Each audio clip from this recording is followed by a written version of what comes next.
ਬਾਬਾ ਦੀਪ ਸਿੰਘ ਜੀ ਦਾ ਜਨਮ 27 ਜਨਵਰੀ 1682 ਈਸਵੀ ਨੂੰ ਮਾਤਾ ਜਿਉਣੀ ਦੀ ਕੁੱਖ ਵੱਲੋਂ ਪਿਤਾ ਭਗਤੂ ਜੀ ਦੇ ਘਰ ਵਿੱਚ ਪਿੰਡ ਪਹੂਵਿੰਡ ਜ਼ਿਲ੍ਹਾ ਅੰਮ੍ਰਿਤਸਰ ਵਿੱਚ ਹੋਇਆ। ਆਪ ਜੀ ਦੇ ਮਾਤਾ ਪਿਤਾ ਨੇ ਆਪ ਜੀ ਦਾ ਨਾਮ ਦੀਪਾ ਰੱਖਿਆ। ਜਦੋਂ ਆਪ ਜੀ ਕਿਸ਼ੋਰ ਦਸ਼ਾ ਵਿੱਚ ਪਹੁੰਚੇ ਤਾਂ ਆਪ ਜੀ ਦੇ ਮਾਤਾ ਪਿਤਾ ਨੇ 1699 ਈਸਵੀ ਦੀ ਵਿਸਾਖੀ ਦੇ ਸ਼ੁਭ ਮੌਕੇ ਉੱਤੇ ਆਪ ਜੀ ਨੂੰ ਸ਼੍ਰੀ ਗੁਰੂ ਗੋਬਿੰਦ ਸਿੰਘ ਜੀ ਦੇ ਦਰਸ਼ਨਾਂ ਹੇਤੂ ਅਨੰਦਪੁਰ ਸਾਹਿਬ ਲੈ ਆਏ। ਆਪ ਜੀ ਨੇ ਉਹਨਾਂ ਦਿਨਾਂ ਅੰਮ੍ਰਿਤ ਛਕਿਆ ਅਤੇ ਉਸ ਨਵੇਂ ਮਾਹੌਲ ਵਿੱਚ ਆਪ ਜੀ ਬਹੁਤ ਹੀ ਜ਼ਿਆਦਾ ਖੁਸ਼ ਹੋਏ। ਬਾਬਾ ਦੀਪ ਸਿੰਘ ਜੀ ਨੇ ਆਪਣੇ ਮਾਤਾ ਪਿਤਾ ਜੀ ਵੱਲੋਂ ਆਗਿਆ ਲੈ ਕੇ ਉੱਥੇ ਹੀ ਗੁਰੂ ਗੋਬਿੰਦ ਸਿੰਘ ਜੀ ਦੇ ਚਰਨਾਂ ਵਿੱਚ ਰਹਿਣ ਦਾ ਮਨ ਬਣਾ ਲਿਆ। ਇੱਥੇ ਆਪ ਜੀ ਨੇ ਵਿੱਦਿਆ ਪ੍ਰਾਪਤ ਕੀਤੀ ਅਤੇ ਇੱਥੇ ਆਪਣੀ ਰੁਚੀ ਅਨੁਸਾਰ ਸ਼ਸਤਰ ਵਿੱਦਿਆ ਸਿੱਖੀ।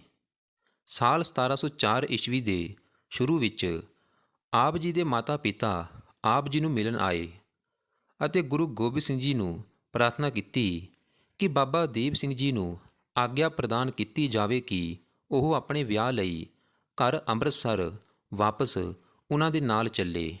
ਪਰ ਬਾਬਾ ਦੀਪ ਸਿੰਘ ਜੀ ਦਾ ਮਨ ਗੁਰੂ ਚਰਨਾਂ ਵਿੱਚ ਰਮ ਗਿਆ ਸੀ, ਕਿਉਂਕਿ ਮਕਾਮੀ ਮਰਿਆਦਾ, ਕੀਰਤਨ, ਕਥਾ, ਸਿੰਘਾਂ ਦੀ ਬਹਾਦਰੀ ਦੇ ਫਰਜ਼ ਅਤੇ ਉਹਨਾਂ ਦੀ ਵੇਸ਼-ਭੂਸ਼ਾ ਨੇ ਆਪ ਜੀ ਦਾ ਮਨ ਮੋਹ ਲਿਆ ਸੀ। ਗੁਰੂ ਆਗਿਆ ਮਿਲਣ ਉੱਤੇ ਬਾਬਾ ਦੀਪ ਸਿੰਘ ਜੀ ਆਪਣੇ ਮਾਤਾ-ਪਿਤਾ ਦੇ ਨਾਲ ਗ੍ਰਹਿਸਥ ਆਸ਼ਰਮ ਨੂੰ ਅਪਣਾਉਣ ਘਰ ਪਹੁੰਚ ਗਏ। ਕੁਝ ਦਿਨਾਂ ਬਾਅਦ ਜਦੋਂ ਬਾਬਾ ਦੀਪ ਸਿੰਘ ਜੀ ਦਾ ਵਿਆਹ ਹੋਇਆ ਤਾਂ ਆਪ ਜੀ ਨੂੰ ਇੱਕ ਸਮਾਚਾਰ ਮਿਲਿਆ ਕਿ ਗੁਰੂ ਗੋਬਿੰਦ ਸਿੰਘ ਜੀ ਨੇ ਮੁਗਲਾਂ ਵੱਲੋਂ ਭਿਆਨਕ ਲੜਾਈ ਕਰਦੇ ਹੋਏ ਅਨੰਦਪੁਰ ਸਾਹਿਬ ਤਿਆਗ ਦਿੱਤਾ ਹੈ। ਜਦੋਂ ਆਪ ਜੀ ਨੂੰ ਗੁਰੂਦੇਵ ਦੇ ਵਿਸ਼ੇ ਵਿੱਚ ਪੂਰੇ ਰੂਪ ਵੱਲੋਂ ਠੀਕ ਜਾਣਕਾਰੀ ਮਿਲੀ ਤਾਂ ਬਾਬਾ ਦੀਪ ਸਿੰਘ ਜੀ ਆਪਣੇ ਸਾਥੀਆਂ ਸਹਿਤ ਗੁਰੂ ਗੋਬਿੰਦ ਸਿੰਘ ਜੀ ਦੇ ਦਰਸ਼ਨਾਂ ਨੂੰ ਸਾਬੋ ਦੀ ਤਲਵੰਡੀ ਪਹੁੰਚੇ ਅਤੇ ਸਾਹਿਬ ਸ਼੍ਰੀ ਗੁਰੂ ਗੋਬਿੰਦ ਸਿੰਘ ਜੀ ਦੇ ਚਰਨਾਂ ਵਿੱਚ ਸਿਰ ਰੱਖ ਕੇ ਲੜਾਈ ਦੇ ਸਮੇਂ ਵਿੱਚ ਸ਼ਾਮਲ ਨਾ ਹੋਣ ਲਈ ਮਾਫੀ ਬੇਨਤੀ ਕੀਤੀ। ਇਸ ਉੱਤੇ ਗੁਰੂ ਜੀ ਨੇ ਬਾਬਾ ਦੀਪ ਸਿੰਘ ਜੀ ਨੂੰ ਆਪਣੇ ਸੀਨੇ ਵੱਲੋਂ ਲਗਾ ਕੇ ਕਿਹਾ ਕਿ ਕੋਈ ਗੱਲ ਨਹੀਂ, ਹੁਣ ਤੁਹਾਡੇ ਜਿੰਮੇ ਹੋਰ ਬਹੁਤ ਸਾਰੇ ਕਾਰਜ ਹਨ ਜੋ ਕਿ ਤੁਸੀਂ ਭਵਿੱਖ ਵਿੱਚ ਸੰਪੂਰਨ ਕਰਨੇ ਹਨ। ਸਾਲ 1709 ਈਸਵੀ ਵਿੱਚ ਬਾਬਾ ਦੀਪ ਸਿੰਘ ਜੀ ਗੁਰੂ ਆਦੇਸ਼ ਅਨੁਸਾਰ ਬਾਬਾ ਬੰਦਾ ਸਿੰਘ ਬਹਾਦਰ ਦੀ ਫੌਜ ਵਿੱਚ ਸ਼ਾਮਲ ਹੋ ਗਏ। ਸਰਹੰਦ ਫਤਿਹ ਦੇ ਸਮੇਂ ਆਪ ਜੀ ਨੇ ਵੱਧ ਚੜ੍ਹ ਕੇ ਅਗਲੀ ਪੰਕਤੀਆਂ ਵਿੱਚ ਹੋ ਕੇ ਲੜਾਈ ਵਿੱਚ ਭਾਗ ਲਿਆ। ਸਾਲ 1756 ਈਸਵੀ ਵਿੱਚ ਜਦੋਂ ਅਹਿਮਦ ਸ਼ਾਹ ਅਬਦਾਲੀ ਨੇ ਭਾਰਤ ਉੱਤੇ ਚੌਥਾ ਹਮਲਾ ਕੀਤਾ ਤਾਂ ਉਸਨੇ ਬਹੁਤ ਸਾਰੇ ਭਾਰਤੀ ਨਗਰਾਂ ਨੂੰ ਲੁੱਟਿਆ ਅਤੇ ਬਹੁਤ ਸਾਰੀ ਭਾਰਤੀ ਸੁੰਦਰ ਤੀਵੀ ਨਾਰੀਆਂ ਨੂੰ ਦਾਸੀ ਬਣਾ ਕੇ ਕਾਬਲ ਪਰਤ ਰਿਹਾ ਸੀ। ਉਦੋਂ ਬਾਬਾ ਦੀਪ ਸਿੰਘ ਜੀ ਦੀ ਸ਼ਹੀਦ ਮਿਸਲ ਦੀ ਫੌਜੀ ਟੁਕੜੀ ਨੇ ਕੁਰੂਕਸ਼ੇਤਰ ਦੇ ਕੋਲ ਪਿੱਪਲੀ ਅਤੇ ਮਾਰਕੰਡੇ ਦੇ ਦਰਿਆ ਵਿੱਚ ਛਾਪੇ ਮਾਰ ਕੇ ਗੁਰੀਲਾ ਲੜਾਈ ਦੇ ਸਹਾਰੇ ਲਗਭਗ 300 ਔਰਤਾਂ ਨੂੰ ਆਜ਼ਾਦ ਕਰਵਾ ਲਿਆ ਅਤੇ ਇਸ ਦੇ ਨਾਲ ਹੀ ਕਈ ਮੁੱਲਵਾਨ ਵਸਤੂਆਂ ਵੱਲੋਂ ਲੱਦੇ ਪਸ਼ੂਆਂ ਨੂੰ ਵੀ ਘੇਰ ਕੇ ਉੱਥੇ ਵੱਲੋਂ ਹੱਕ ਕੇ ਆਪਣੇ ਖੇਤਰ ਵਿੱਚ ਲੈ ਜਾਣ ਵਿੱਚ ਸਫਲ ਹੋ ਗਏ। ਇਸ ਤਰ੍ਹਾਂ ਬਾਬਾ ਦੀਪ ਸਿੰਘ ਜੀ ਨੇ ਲੁਟੇਰੇ ਅਬਦਾਲੀ ਦਾ ਭਾਰ ਹਲਕਾ ਕਰ ਦਿੱਤਾ। ਦੂਸਰੇ ਸਿੰਘ ਸਰਦਾਰਾਂ ਨੇ ਵੀ ਬਾਬਾ ਦੀਪ ਸਿੰਘ ਜੀ ਦੀ ਨਕਲ ਕੀਤੀ। ਉਹਨਾਂ ਨੇ ਵੀ ਵੱਖਰੇ ਖੇਤਰਾਂ ਵਿੱਚ ਜਿੱਥੇ ਉਹਨਾਂ ਨੂੰ ਸਹੂਲਤ ਸੀ, ਅਬਦਾਲੀ ਦੇ ਲੁੱਟੇ ਹੋਏ ਮਾਲ ਅਤੇ ਤੀਵੀ ਨਾਰੀਆਂ ਨੂੰ ਆਜ਼ਾਦ ਕਰਾਉਣ ਲਈ ਗੁਰੀਲਾ ਲੜਾਈ ਅਭਿਆਨ ਚਲਾਉਂਦੇ ਰਹੇ। ਵਾਪਸ ਜਾਂਦੇ ਸਮੇਂ ਅਬਦਾਲੀ ਨੇ ਆਪਣੇ ਪੁੱਤਰ ਤੈਮੂਰ ਸ਼ਾਹ ਨੂੰ ਪੰਜਾਬ ਦਾ ਰਾਜਪਾਲ ਨਿਯੁਕਤ ਕਰਕੇ ਜਹਾਨ ਖਾਨ ਨੂੰ ਉਸਦਾ ਸੈਨਾਪਤੀ ਬਣਾਇਆ ਅਤੇ ਆਦੇਸ਼ ਦਿੱਤਾ ਕਿ ਤੁਹਾਡਾ ਮੂਲ ਲਕਸ਼ ਸਿੱਖਾਂ ਦਾ ਸਰਵਨਾਸ਼ ਕਰਨਾ ਹੈ। ਜਦੋਂ ਜਹਾਨ ਖਾਨ ਸ੍ਰੀ ਦਰਬਾਰ ਸਾਹਿਬ ਦੇ ਵੱਲ ਹਮਲਾ ਕਰਨ ਦੀਆਂ ਤਿਆਰੀਆਂ ਵਿੱਚ ਵਿਅਸਤ ਸੀ, ਉਦੋਂ ਵਿਸਾਖੀ ਦਾ ਤਿਉਹਾਰ ਆ ਗਿਆ। 13 ਅਪ੍ਰੈਲ ਸਾਲ 1757 ਈਸਵੀ ਨੂੰ ਜਦੋਂ ਖਾਲਸਾ ਆਪਣਾ ਜਨਮ ਦਿਨ ਉਤਸਵ ਮਨਾਉਣ ਸ੍ਰੀ ਦਰਬਾਰ ਸਾਹਿਬ ਇਕੱਠੇ ਹੋਣ ਲੱਗੇ, ਉਦੋਂ ਜਹਾਨ ਖਾਨ ਨੇ ਵਿਸ਼ਾਲ ਫੌਜ ਦੇ ਨਾਲ ਲਾਹੌਰ ਵੱਲੋਂ ਅੰਮ੍ਰਿਤਸਰ ਉੱਤੇ ਹਮਲਾ ਕਰ ਦਿੱਤਾ। ਇਸ ਸਮੇਂ ਸਾਰੇ ਸਿੱਖਾਂ ਦੇ ਜੱਥੇ ਵੱਖ-ਵੱਖ ਮੁਹਿੰਮਾਂ ਵਿੱਚ ਦੂਰ ਦਰਾਜ ਖੇਤਰਾਂ ਵਿੱਚ ਗਏ ਹੋਏ ਸਨ। ਇਸ ਲਈ ਜਨ ਸਧਾਰਨ ਇਸ ਹਮਲੇ ਦਾ ਮੁਕਾਬਲਾ ਨਹੀਂ ਕਰ ਸਕੇ ਅਤੇ ਬਹੁਤ ਸਾਰੇ ਸਿੱਖ ਯੋਧਾ ਮਾਰੇ ਗਏ ਅਤੇ ਕੁਝ ਸਮਾਂ ਉਪਯੁਕਤ ਨਹੀਂ ਵੇਖ ਕੇ ਬਿਖਰ ਗਏ। ਇਸ ਪ੍ਰਕਾਰ ਸ੍ਰੀ ਦਰਬਾਰ ਸਾਹਿਬ ਦੁਸ਼ਮਣ ਦੇ ਕਬਜ਼ੇ ਵਿੱਚ ਚਲਾ ਗਿਆ।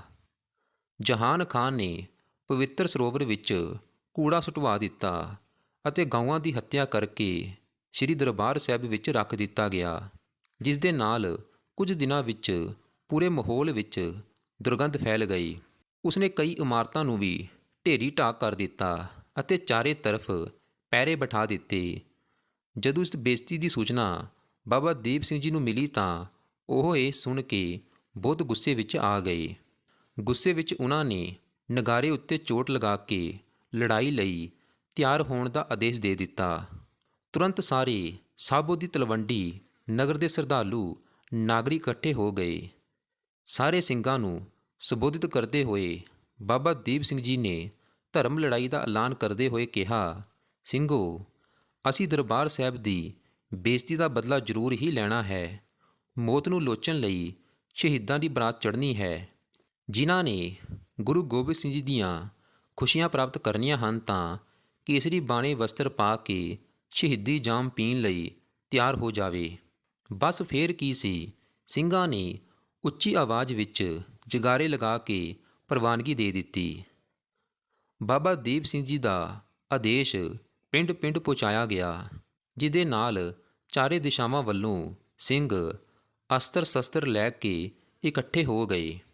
ਚੱਲਣ ਤੋਂ ਪਹਿਲਾਂ ਬਾਬਾ ਦੀਪ ਸਿੰਘ ਜੀ ਨੇ ਸਾਰੇ ਸਿੰਘਾਂ ਦੇ ਸਾਹਮਣੇ ਆਪਣੇ ਖੰਡੇ ਦੁਆਰਾ ਤਲਵਾਰ ਵੱਲੋਂ ਧਰਤੀ ਉੱਤੇ ਰੇਖਾ ਖਿੱਚੀ ਅਤੇ ਲਲਕਾਰ ਕੇ ਕਹਿਣ ਲੱਗੇ, ਸਾਡੇ ਨਾਲ ਕੇਵਲ ਉਹੀ ਚੱਲਣ ਜੋ ਮੌਤ ਅਤੇ ਫਤਿਹ ਵਿੱਚੋਂ ਕਿਸੇ ਇੱਕ ਦੀ ਕਾਮਨਾ ਕਰਦੇ ਹਨ। ਜੇਕਰ ਅਸੀਂ ਆਪਣੇ ਗੁਰੂ ਧਾਮ ਨੂੰ ਆਜ਼ਾਦ ਨਹੀਂ ਕਰਵਾ ਪਾਏ ਤਾਂ ਉਹੀ ਰਣਕਸ਼ੇਤਰ ਵਿੱਚ ਵੀਰਗਤੀ ਪ੍ਰਾਪਤ ਕਰਾਂਗੇ। ਉਸ ਸਮੇਂ ਬਾਬਾ ਦੀਪ ਸਿੰਘ ਜੀ ਨੇ ਕਿਹਾ, ਮੈਂ ਸਹੁੰ ਲੈਂਦਾ ਹਾਂ ਕਿ ਮੈਂ ਆਪਣਾ ਸਰ ਸ੍ਰੀ ਦਰਬਾਰ ਸਾਹਿਬ ਵਿੱਚ ਗੁਰੂ ਚਰਨਾਂ ਵਿੱਚ ਭੇਟ ਕਰਾਂਗਾ।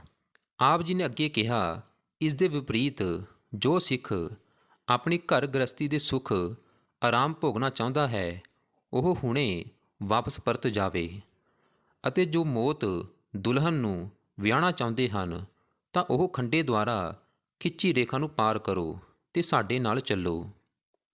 ਇੱਧਰ ਜਾਂ ਉੱਧਰ ਦੀ ਲਲਕਾਰ ਸੁਣ ਕੇ ਲਗਭਗ 500 ਸਿੰਘ ਖੰਡੇ ਦੁਆਰਾ ਖਿੱਚੀ ਰੇਖਾ ਪਾਰ ਕਰਕੇ ਬਾਬਾ ਜੀ ਦੇ ਨਾਲ ਅੰਮ੍ਰਿਤਸਰ ਦੇ ਵੱਲ ਚੱਲ ਪਏ। ਰਸਤੇ ਵਿੱਚ ਵੱਖਰੇ ਪਿੰਡਾਂ ਦੇ ਨੌਜਵਾਨ ਵੀ ਇਸ ਸ਼ਹੀਦਾਂ ਦੀ ਬਰਾਤ ਵਿੱਚ ਸ਼ਾਮਲ ਹੁੰਦੇ ਗਏ। ਤਰਨ ਤਾਰਨ ਪਹੁੰਚਣ ਤੱਕ ਸਿੰਘਾਂ ਦੀ ਗਿਣਤੀ 5000 ਤੱਕ ਪਹੁੰਚ ਗਈ। ਲਾਹੌਰ ਦਰਬਾਰ ਵਿੱਚ ਸਿੱਖਾਂ ਦੀ ਇਹਨਾਂ ਤਿਆਰੀਆਂ ਦੀ ਸੂਚਨਾ ਜਿਵੇਂ ਹੀ ਪਹੁੰਚੀ, ਜਹਾਨ ਖਾਨ ਨੇ ਘਬਰਾ ਕੇ ਇਸ ਲੜਾਈ ਨੂੰ ਇਸਲਾਮ ਖਤਰੇ ਵਿੱਚ ਹੈ ਦਾ ਨਾਮ ਲੈ ਕੇ ਜਹਾਦੀਆਂ ਨੂੰ ਆਮੰਤਰਿਤ ਕਰ ਲਿਆ। ਹੈਦਰੀ ਝੰਡਾ ਲੈ ਕੇ ਗਾਜੀ ਬਣ ਕੇ ਅੰਮ੍ਰਿਤਸਰ ਦੇ ਵੱਲ ਚੱਲ ਪਏ। ਇਸ ਪ੍ਰਕਾਰ ਉਹਨਾਂ ਦੀ ਸੰਖਿਆ ਸਰਕਾਰੀ ਸੈਨਿਕਾਂ ਨੂੰ ਮਿਲਾ ਕੇ 20,000 ਹੋ ਗਈ। ਅਫਗਾਨ ਸੈਨਾਪਤੀ ਜਹਾਨ ਖਾਂ ਆਪਣੀ ਫੌਜ ਲੈ ਕੇ ਅੰਮ੍ਰਿਤਸਰ ਨਗਰ ਦੇ ਬਾਹਰ ਗਰੋਵਾਲ ਨਾਮਕ ਸਥਾਨ ਉੱਤੇ ਸਿੱਖਾਂ ਵੱਲੋਂ ਟਕਰਾਇਆ। ਸਿੰਘ ਇਸ ਸਮੇਂ ਸ੍ਰੀ ਦਰਬਾਰ ਸਾਹਿਬ ਦੀ ਬੇਇੱਜ਼ਤੀ ਦਾ ਬਦਲਾ ਲੈਣ ਲਈ ਮਰਨ ਮਾਰਨ ਉੱਤੇ ਤੁਲੇ ਹੋਏ ਸਨ। ਸਿੰਘਾਂ ਨੇ ਅਜਿਹੀ ਬਹਾਦਰੀ ਵੱਲੋਂ ਤਲਵਾਰ ਚਲਾਈ ਕਿ ਜਹਾਨ ਖਾਂ ਦੀ ਫੌਜ ਵਿੱਚ ਭਾਜੜ ਮੱਚ ਗਈ। ਜਗ੍ਹਾ ਜਗ੍ਹਾ ਲਾਸ਼ਾਂ ਦੇ ਢੇਰ ਲੱਗ ਗਏ। ਜਹਾਨ ਖਾਨ ਨੂੰ ਸਬਕ ਸਿਖਾਉਣ ਲਈ ਬਾਬਾ ਜੀ ਦਾ ਇੱਕ ਨਿਕਟਵਰਤੀ ਸਿੱਖ ਸਰਦਾਰ ਦਿਆਲ ਸਿੰਘ 500 ਸਿੰਘਾਂ ਦੇ ਇੱਕ ਵਿਸ਼ੇਸ਼ ਦਲ ਨੂੰ ਲੈ ਕੇ ਵੈਰੀ ਦਲ ਨੂੰ ਚੀਰਦਾ ਹੋਇਆ ਜਹਾਨ ਖਾਨ ਦੇ ਵੱਲ ਝਪਟਿਆ, ਪਰ ਜਹਾਨ ਖਾਂ ਉੱਥੇ ਵੱਲੋਂ ਪਿੱਛੇ ਹਟ ਗਿਆ। ਉਦੋਂ ਉਹਨਾਂ ਦਾ ਸਾਹਮਣਾ ਯਕੂਬ ਖਾਂ ਵੱਲੋਂ ਹੋ ਗਿਆ। ਉਹਨਾਂ ਨੇ ਉਸਦੇ ਸਿਰ ਉੱਤੇ ਗੁਰਜ ਗੱਦੇ ਦੇ ਮਾਰਿਆ, ਜਿਸ ਦੀ ਠੋਕਰ ਵੱਲੋਂ ਉਹ ਉੱਥੇ ਹੀ ਢੇਰ ਹੋ ਗਿਆ। ਦੂਜੇ ਪਾਸੇ ਜਹਾਨ ਖਾਂ ਦਾ ਨਾਇਬ ਫੌਜਪਤੀ ਜੰਮਲ ਸ਼ਾਹ ਅੱਗੇ ਵਧਿਆ ਅਤੇ ਬਾਬਾ ਦੀਪ ਸਿੰਘ ਜੀ ਨੂੰ ਲਲਕਾਰਨ ਲੱਗਾ। ਇਸ ਉੱਤੇ ਦੋਨਾਂ ਵਿੱਚ ਘਮਾਸਾਨ ਲੜਾਈ ਹੋਈ। ਉਸ ਸਮੇਂ ਬਾਬਾ ਦੀਪ ਸਿੰਘ ਜੀ ਦੀ ਉਮਰ 75 ਸਾਲ ਦੀ ਸੀ, ਜਦੋਂ ਕਿ ਜਮਾਲ ਸ਼ਾਹ ਦੀ ਉਮਰ ਲਗਭਗ 40 ਸਾਲ ਦੀ ਰਹੀ ਹੋਵੇਗੀ। ਉਸ ਜਵਾਨ ਸੈਨਾਪਤੀ ਵੱਲੋਂ ਦੋ ਹੱਥ ਜਦੋਂ ਬਾਬਾ ਜੀ ਨੇ ਕੀਤੇ ਤਾਂ ਉਹਨਾਂ ਦਾ ਘੋੜਾ ਬੁਰੀ ਤਰ੍ਹਾਂ ਜ਼ਖਮੀ ਹੋ ਗਿਆ। ਇਸ ਉੱਤੇ ਉਹਨਾਂ ਨੇ ਘੋੜਾ ਛੱਡ ਦਿੱਤਾ ਅਤੇ ਪੈਦਲ ਹੀ ਲੜਾਈ ਕਰਨ ਲੱਗੇ। ਬਾਬਾ ਜੀ ਨੇ ਪੈਂਤਰਾ ਬਦਲ ਕੇ ਇੱਕ ਖੰਡੇ ਦਾ ਵਾਰ ਜਮਾਲ ਸ਼ਾਹ ਦੀ ਗਰਦਨ ਉੱਤੇ ਕੀਤਾ ਜੋ ਅਚੁੱਕ ਰਿਹਾ, ਪਰ ਇਸ ਵਿੱਚ ਜਮਾਲ ਸ਼ਾਹ ਨੇ ਬਾਬਾ ਜੀ ਉੱਤੇ ਵੀ ਪੂਰੇ ਜੋਸ਼ ਦੇ ਨਾਲ ਤਲਵਾਰ ਦਾ ਵਾਰ ਕਰ ਦਿੱਤਾ, ਜਿਸ ਦੇ ਨਾਲ ਦੋਹਾਂ ਪੱਖਾਂ ਦੇ ਸਰਦਾਰਾਂ ਦੀਆਂ ਗਰਦਨਾਂ ਇੱਕ ਹੀ ਸਮੇਂ ਕੱਟ ਕੇ ਭੂਮੀ ਉੱਤੇ ਡਿੱਗ ਪਈਆਂ। ਦੋਨਾਂ ਪੱਖਾਂ ਦੀ ਸੈਨਾਵਾਂ ਇਹ ਅਨੋਖਾ ਕ੍ਰਿਸ਼ਮਾ ਵੇਖ ਕੇ ਹੈਰਾਨੀ ਵਿੱਚ ਪੈ ਗਈਆਂ ਕਿ ਉਦੋਂ ਨਜ਼ਦੀਕ ਖੜੇ ਸਰਦਾਰ ਦਿਆਲ ਸਿੰਘ ਜੀ ਨੇ ਬਾਬਾ ਜੀ ਨੂੰ ਉੱਚੇ ਆਵਾਜ਼ ਵਿੱਚ ਚੀਖ ਕੇ ਕਿਹਾ, ਬਾਬਾ ਜੀ, ਤੁਸੀਂ ਤਾਂ ਰਣ ਭੂਮੀ ਵਿੱਚ ਚਲਦੇ ਸਮੇਂ ਦਾਅਵਾ ਕੀਤਾ ਸੀ ਕਿ ਮੈਂ ਆਪਣਾ ਸਰ ਸ੍ਰੀ ਦਰਬਾਰ ਸਾਹਿਬ ਵਿੱਚ ਗੁਰੂ ਚਰਨਾਂ ਵਿੱਚ ਭੇਟ ਕਰਾਂਗਾ। ਤੁਸੀਂ ਤਾਂ ਇੱਥੇ ਰਸਤੇ ਵਿੱਚ ਹੀ ਸਰੀਰ ਛੱਡ ਰਹੇ ਹੋ। ਜਿਵੇਂ ਹੀ ਇਹ ਸ਼ਬਦ ਮੋਇਆ ਬਾਬਾ ਦੀਪ ਸਿੰਘ ਜੀ ਦੇ ਕੰਨਾਂ ਵਿੱਚ ਪਏ, ਆਪ ਜੀ ਉਸੀ ਪਲ ਉੱਠ ਖੜੇ ਹੋਏ ਅਤੇ ਆਪ ਜੀ ਨੇ ਕਿਹਾ, ਸਿੱਖ ਦੇ ਦੁਆਰਾ ਪਵਿੱਤਰ ਹਿਰਦੇ ਵੱਲੋਂ ਕੀਤੀ ਗਈ ਅਰਦਾਸ ਵਿਅਰਥ ਨਹੀਂ ਜਾ ਸਕਦੀ। ਅਤੇ ਉਹਨਾਂ ਨੇ ਆਤਮ ਬਲ ਵੱਲੋਂ ਫੇਰ ਆਪਣਾ ਖੰਡਾ ਅਤੇ ਕਟਿਆ ਹੋਇਆ ਸਿਰ ਉਠਾ ਲਿਆ। ਉਹਨਾਂ ਨੇ ਇੱਕ ਹਥੇਲੀ ਉੱਤੇ ਆਪਣਾ ਸਿਰ ਧਰ ਲਿਆ ਅਤੇ ਦੂਜੇ ਹੱਥ ਵਿੱਚ ਖੰਡਾ ਲੈ ਕੇ ਫਿਰ ਵੱਲੋਂ ਰਣਕਸ਼ੇਤਰ ਵਿੱਚ ਲੜਨ ਲੱਗੇ। ਜਦੋਂ ਵੈਰੀ ਪੱਖ ਦੇ ਸਿਪਾਹੀਆਂ ਨੇ ਮੋਇਆ ਬਾਬਾ ਜੀ ਨੂੰ ਸਿਰ ਹਥੇਲੀ ਉੱਤੇ ਲੈ ਕੇ ਰਣ ਭੂਮੀ ਵਿੱਚ ਜੂਝਦੇ ਹੋਏ ਵੇਖਿਆ ਤਾਂ ਉਹ ਭੈਭੀਤ ਹੋ ਕੇ ਅਲੀ ਅਲੀ ਤੋਬਾ ਤੋਬਾ ਕਹਿੰਦੇ ਹੋਏ ਰਣਕਸ਼ੇਤਰ ਵੱਲੋਂ ਭੱਜਣ ਲੱਗੇ ਅਤੇ ਕਹਿਣ ਲੱਗੇ ਕਿ ਅਸੀਂ ਜਿੰਦੇ ਲੋਕਾਂ ਨੂੰ ਤਾਂ ਲੜਦੇ ਹੋਏ ਵੇਖਿਆ ਹੈ, ਪਰ ਸਿੱਖ ਤਾਂ ਮਰ ਕੇ ਵੀ ਲੜਦੇ ਹਨ। ਅਸੀਂ ਜਿੰਦੇ ਸਿੱਖਾਂ ਵੱਲੋਂ ਤਾਂ ਲੜ ਸਕਦੇ ਹਾਂ, ਮੋਇਆ ਵੱਲੋਂ ਕਿਵੇਂ ਲੜਾਂਗੇ। ਇਹ ਅਨੋਖੇ ਆਤਮ ਬਲ ਦਾ ਕੌਤਕ ਵੇਖ ਕੇ ਸਿੱਖਾਂ ਦਾ ਮਨੋਬਲ ਵੱਧਦਾ ਹੀ ਗਿਆ। ਉਹ ਵੈਰੀ ਫੌਜ ਉੱਤੇ ਦ੍ਰਿੜ ਨਿਸ਼ਚੇ ਨੂੰ ਲੈ ਕੇ ਟੁੱਟ ਪਏ। ਬਸ ਫੇਰ ਕੀ ਸੀ, ਵੈਰੀ ਫੌਜ ਡਰ ਦੇ ਮਾਰੇ ਭੱਜਣ ਵਿੱਚ ਹੀ ਆਪਣੀ ਭਲਾਈ ਸਮਝਣ ਲੱਗੀ। ਇਸ ਪ੍ਰਕਾਰ ਲੜਾਈ ਲੜਦੇ ਹੋਏ ਬਾਬਾ ਦੀਪ ਸਿੰਘ ਜੀ ਸ੍ਰੀ ਦਰਬਾਰ ਸਾਹਿਬ ਦੇ ਵੱਲ ਅੱਗੇ ਵਧਣ ਲੱਗੇ ਅਤੇ ਪਰਿਕਰਮਾ ਵਿੱਚ ਆ ਡਿੱਗੇ। ਇਸ ਪ੍ਰਕਾਰ ਬਾਬਾ ਜੀ ਆਪਣੀ ਕਸਮ ਨਿਭਾਉਂਦੇ ਹੋਏ ਗੁਰੂ ਚਰਨਾਂ ਵਿੱਚ ਜਾ ਵਿਰਾਜੇ ਅਤੇ ਸ਼ਹੀਦਾਂ ਦੀ ਸੂਚੀ ਵਿੱਚ ਸ਼ਾਮਲ ਹੋ ਗਏ। ਗੁਰੂ ਪਿਆਰੀ ਸਾਧ ਸੰਗਤ ਜੀ, ਇਸ ਵੀਡੀਓ ਨੂੰ ਲਾਈਕ ਕਰੋ, ਸ਼ੇਅਰ ਕਰੋ ਅਤੇ ਕਮੈਂਟ ਬਾਕਸ ਵਿੱਚ ਧੰਨ ਧੰਨ ਬਾਬਾ ਦੀਪ ਸਿੰਘ ਜੀ ਜ਼ਰੂਰ ਲਿਖੋ।